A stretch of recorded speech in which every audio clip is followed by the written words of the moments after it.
तर राज्य सरकारने आरक्षणासाठी घेतलेला निर्णय म्हणजे मराठा समाजाची फसवणूक असल्याची टीका काँग्रेसचे प्रदेशाध्यक्ष नाना पटोलेंनी केली आहे। तर 4 दशकांपासूनचा प्रलंबित असलेला प्रश्न जो आहे तो महायुतीने सोडवल्याचं प्रत्युत्तर सत्ताधाऱ्यांनी दिलंय।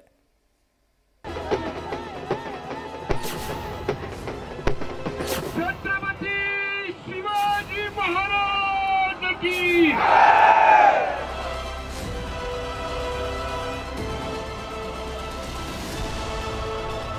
मनोज जरांगे पाटलांकडे मुख्यमंत्री एकनाथ शिंदेंनी मराठा आरक्षणाचा अध्यादेश सुपूर्द केला। त्यामुळे राज्यभरात मराठा समाज बांधवांनी गुलाल उधळत दिवाळी साजरी केली। मात्र मराठा आरक्षणावर विरोधकांनी प्रश्नचिन्ह उपस्थित केलंय। मराठा समाजाला आरक्षण कसं दिलं हे स्पष्ट केलेलं नाही असा दावाच नाना पटोलेंनी केलाय। आरक्षण देताना नेमकं ओबीसींना फसवलं की मराठ्यांना असा प्रश्नही नाना पटोलेंनी उपस्थित केलाय। पण यांनी जे ओबीसी समाजाला सांगितलं होतं यांनी मराठा समाजाला सांगितलं त्याच्यात काय केलं कोणाला फसवलं तोच प्रश्न आहे। म्हणून आम्हीच सरकारला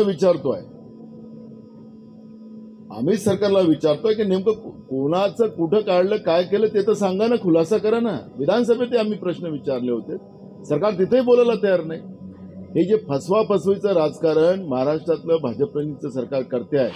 नाना पटोलेंनी मराठा आरक्षणावरून राज्य सरकारवर तोफ डागली आहे। त्यामुळेच भाजपच्या नेत्या चित्रा वाघ मैदानात उतरल्या। राज्यात अनेक वर्ष काँग्रेसची सत्ता असतानाही त्यांना मराठा आरक्षणाचा प्रश्न सोडवता आला नाही। मात्र महायुतीच्या सरकारनं मराठा आरक्षणाचा प्रश्न यशस्वीपणे सोडवल्यामुळेच काँग्रेसचे नेते सैरभैर झाल्याचा टोला चित्रा वाघ यांनी लगावला। काहीच करू न शकलेल्या लोकांनी आता स्वतःची बुद्धी जी पाजळायला सुरुवात केली आहे। तुम्ही काय केलं? इतके वर्ष तुम्ही त्या ठिकाणी होतात, तुम्ही काय केलं? तुमचं याच्यामध्ये योगदान काय आहे?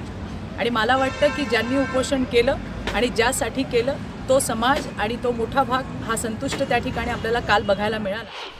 मराठा समाजाला आरक्षण देऊन राज्य सरकारनं मोठा प्रश्न सोडवलाय। मात्र राजकीय नेते यावरून राजकारण सोडत नसल्यानं हा मुद्दा पुढील काही दिवस तरी गाजत राहणार असल्याचं स्पष्ट झालंय। Bureau report, news 18 Lokmat. Chhatrapati Shivaji Maharaj की